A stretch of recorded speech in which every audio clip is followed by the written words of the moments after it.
Y می کا مطلب یہ ہے کہ آپ کی ایمان کی حالت اچھی نہیں ہے۔ دیکھیں جو نعمتیں ہیں نا، نعمتوں میں 4 چیزوں کو بہت بڑی نعمت مانا جاتا ہے۔ ویسے تو بے شمار ہی نعمتیں، لیکن 4 چیزیں نعمتوں کی پیک ہے۔ اچھا، ایک صحت ہے، ایک ایسی کمال نعمت ہے کہ جس کے پاس نہیں ہے اس سے جا کے پوچھئے، وہ کہے گا جی کہ صحت سے بڑی کوئی دولت نہیں ہو سکتی، یعنی ساری دولتیں بھی چھوٹی ہیں، صحت اس سے بڑی دولت ہے۔ دوسری ایمان ہے، بہت بڑی دولت کہ آپ کو یہ پتا ہے کہ میرا کوئی ہے، میرا کوئی وارث ہے، میں لاوارث نہیں ہوں۔ آپ دیکھیے ایک لاوارث بیگ پڑا ہوتا ہے یا کوئی چیز گر جائے، لاوارث اس کو ٹھڈے لگ رہے ہوتے ہیں، اس کو کوئی ٹانگ مار دیتا ہے۔ لیکن اگر کوئی بھی چیز اس کا وارث ہو، میں کہتا ہوں پانی کی بوتل پڑی ہو، وہ آپ کی ہے، ساتھ والے کی جرت نہیں، اگر اس کو غلطی سے وہ پاؤں مار دے گا وہ چوری کرے گا کیونکہ وارث ہے۔ تو جب آپ کا ایمان ہے میرا وارث ہے، میرا رب وارث ہے، تو یہ ایمان پھر ایک توکل پیدا کرتا ہے، پھر ایک یقین پیدا کرتا ہے کہ اگر وہ میرا ہے وہ مجھے سنبھال سکتا ہے، وہ مہربانی کرنے والا رب ہے اور وہ کرم کرنے والا رب ہے۔ تو ایمان بندے سے وائے می چھینتا ہے۔ تیسری جو نعمت ہے وہ معاش ہے کہ آپ کے پاس محتاجی نہیں ہے، آپ سیلف ڈیپینڈنٹ ہیں، آپ کے پاس معاش ہے، پیسہ ہے، اوپر والا ہاتھ ہے، آپ دیتے ہیں لیتے نہیں ہیں۔ اور چوتھی جو کمال کی چیز ہے وہ معاشرت ہے، وہ ہے سوشل سرکل۔ یہ نعمتوں میں سے شمار ہم کر رہے ہیں، نعمتوں میں چوتھی نعمت جو ہے معاشرت ہے کہ آپ کے اپنے ہیں، آپ کے رشتے ہیں، آپ کی دوستی ہیں، آپ کے احباب ہیں، آپ کا سرکل ہے۔ تو 4 چیزوں کے مجموعے کو ہم نعمتوں کی پیک کہہ سکتے ہیں۔ وائی می کا احساس تب بڑھتا ہے جب آپ کو لگتا ہے کہ رب پرایا ہے، شاید وہ پرایا تو نہیں ہے، آپ تو دعاؤں میں اسے انا ربی کہتے ہو، میرا رب۔ آپ جب اپنا رب سمجھتے ہیں، پالنے والا رب، مہربانی کرنے والا رب، تو تب کیا ہوتا ہے آپ کے پاس وائی می نہیں ہوتا۔ وائی می کا اگر دیسی نام لوں تو وہ گلہ اور شکوہ ہے۔ اب گلے شکوے والا انسان جو ہے نا وہ سکون سے محروم ہو جاتا ہے۔ گلے شکوے والے انسان کے پاس اطمینان قلب نہیں ہوتا۔ گلے شکوے والا انسان اپنی ہی زندگی کو سمجھنے کے قابل نہیں ہوتا۔ اصل میں زندگی میں ہونے والے واقعات کو معنی دینے کی صلاحیت اللہ نے انسان کو دی ہے۔ مین سرچ آف میننگ کیا ہے؟ بندہ ہونے والے واقعے کا کو معنی بناتا ہے، اور وہ معنی برا یا اچھا کوئی بھی معنی بنائے، وہ ابیلٹی ہے اس میں۔ اچھا، جب وہ معنی بنا لیتا ہے، ایک معنی بناتا ہے کہ جی یہ اس کا مطلب مجھے یہ لگا، تو معنی بنانے کے بعد زندگی پھر آگے چل پڑتی ہے۔ اگر وہ معنی ایسا وہ جو بننا چاہیے تھا وہ نہیں بنا تو وہ گلہ بن جاتا ہے کہ میرے ساتھ کیوں ہے، مجھے تو نہیں لگ رہا، میں ڈیزرو ہی نہیں کرتا تھا، اتنا برا، ایسی ٹریجڈی، ایسا کیوں ہو گیا۔ اب دیکھیے یہ جو ہم پڑھتے ہیں انا للہ پڑھتے ہیں، کیا پڑھتے ہیں؟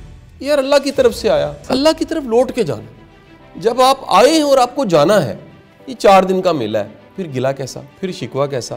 آج سے 100 سال پہلے آج کی ڈیٹ پہ جو لوگ موجود تھے دنیا میں ان کے غم بھی تھے۔ اچھا وہ لوگ کہاں گئے؟ وہ جی چلے گئے۔ اچھا غم کہاں گئے؟ وہ بھی چلے گئے۔ اچھا اس کا مطلب ہے بندے نے بھی ٹوٹ جانا ہے، غم نے بھی ٹوٹ جانا ہے۔ جب بندے نے بھی ٹوٹ جانا ہے اور غم نے بھی ٹوٹ جانا ہے تو پھر رونا کیسا؟ تو پھر پتہ لگ جاتا ہے کہ یہ جو میرے ساتھ ہوا ہے اس میں کوئی نہ کوئی معنی ضرور ہے۔ تو بڑی شاندار بات الف شفق کی کتاب 40 رولز آف لو میں وہ ایک اصول بیان کرتی ہے، 40 رولز میں سے وہ ایک اصول یہ بیان کرتی ہے کہ آزمائش، دکھ، تکلیف، چیلنج، وہ جو صحیح بندہ ہے نا اس کو پالش کرتا ہے، اس کو اور تیار کرتا ہے، اس کو اور بہتر بناتا ہے، اس کی کہیں نہ کہیں کیپیسٹی بلڈنگ ہو رہی ہوتی ہے۔ یعنی آپ دیکھیے کہ کچھ ٹریننگز آپ کی کسی انسٹیٹیوشن میں داخل ہو کے ہوتی ہے، آپ ایڈمیشن نہ لیں تو ورک شاپ اٹینڈ نہیں کر سکتے، آپ داخلہ نہ لیں تو آپ کی ڈگری نہیں ہوتی۔ لیکن جو لائف ہے، جو کہ سب سے بڑی یونیورسٹی ہے اس دنیا میں، سب سے بڑی یونیورسٹی ہم سب کی زندگی میں لائف خود ہے۔ زندگی کی یونیورسٹی میں جو کورس ہیں، جو مڈ کیریئرز ہیں، جو ٹریننگ ہے، وہ واقعات ہیں، اور واقعات آپ کو اچھا خاصا ٹرینڈ کرتے ہیں۔ تو کئی واقعات ایسے ہیں جو ہونے شاید اس لیے ضروری ہوتی ہیں کہ کسی واقعے سے عاجزی آنی ہوتی ہے، وہ پہلے نہیں ہوتی۔ اچھا کسی واقعے سے آپ شکر گزار ہو جاتے ہیں، کسی واقعے سے آپ ہمبل ہو جاتے ہیں، کسی واقعے کے بعد آپ اور سرونگ ہو جاتے ہیں، کسی واقعے سے انسان کی قدر بڑھ جاتی ہے، کسی واقعے سے آپ درگزر آسان ہو جاتے ہیں، کسی واقعے سے آپ یکسر بدل جاتے ہیں۔ کئی واقعات ایسے ہوتے ہیں جو آپ کو بتاتے ہیں کہ آپ کی غلط فہمی دور ہو جائے کہ بھائی آپ کے اختیار میں کچھ نہیں ہے، یہ تو کوئی اور ہے جو چلا رہا ہے۔ جب آپ کسی اور کی پروگرام کو سمجھتے ہیں تو پھر پتہ لگتا ہے کہ یار میں تو بڑا بے بس ہوں، میں تو مجھے لگ رہا ہے کہ میرا کمال ہے، میرا کوئی کمال نہیں ہے، یہ تو الحمدللہ، یعنی سارا کریڈٹ میرے رب کو جاتا ہے جس نے مہربانیاں کی ہوئی ہیں۔ تو آنے والے دکھ تکلیف جس پہ ہم کہتے ہیں وائے می، میرے ساتھ ہی کیوں ہوا، تو آپ کو اس کا ایک اور معنی اور رخ پتہ لگتا ہے کہ نہیں، اس میں کوئی نہ کوئی حکمت ہے۔ اب دیکھیے قرآن پاک کی وہ آیت اس کا مفہوم یہ ہے کہ ہر مشکل کے ساتھ آسانی ہے۔ اچھا اس کا کبھی غور کیجئے گا کیوں ایسے؟